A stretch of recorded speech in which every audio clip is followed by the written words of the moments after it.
But when I see that, you got this big trauma, what I'm looking for next is, was there any kind of triggering event that might have set this off that was somehow related to the trauma? And sure enough, right before she became ill, she had encountered her brother's killer in a store. And it turned out he'd been arrested right after the shooting.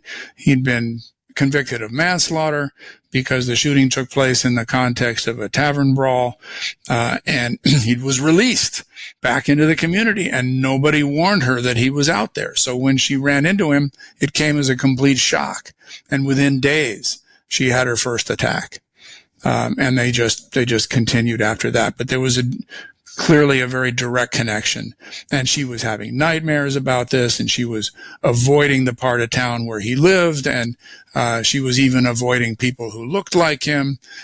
So it was very clear that her PTSD had been triggered, and when that was addressed, her physical pain attacks and vomiting went away. So absolutely have to make sure we are not missing a PTSD diagnosis and treating it if it's there.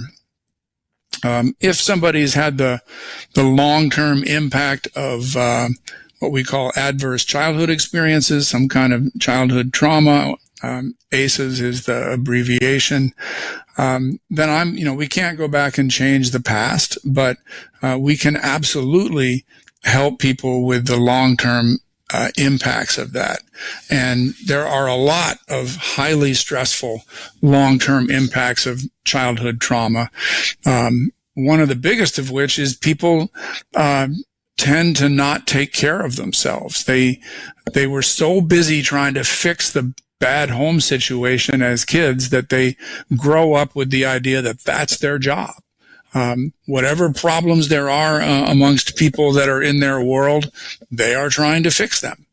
They often choose as romantic partners or close personal relationships people who have problems, people who have issues or needs that need help with.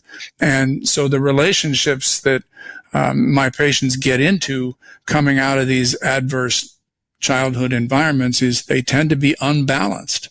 They tend to be my patient is just giving and supporting and helping and solving, and they're not putting themselves on the list of people they take care of.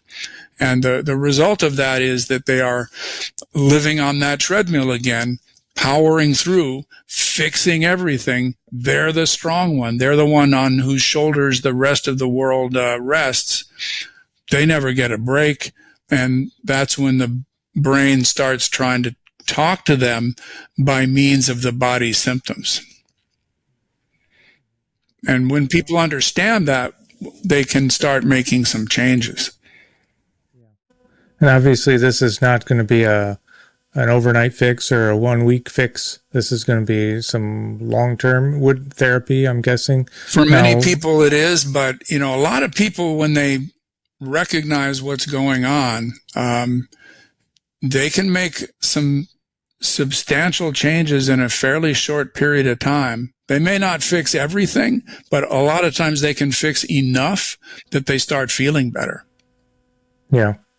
Now, usually in the environment where I'm working, I don't have rapid access to a psychologist or really any actual provider.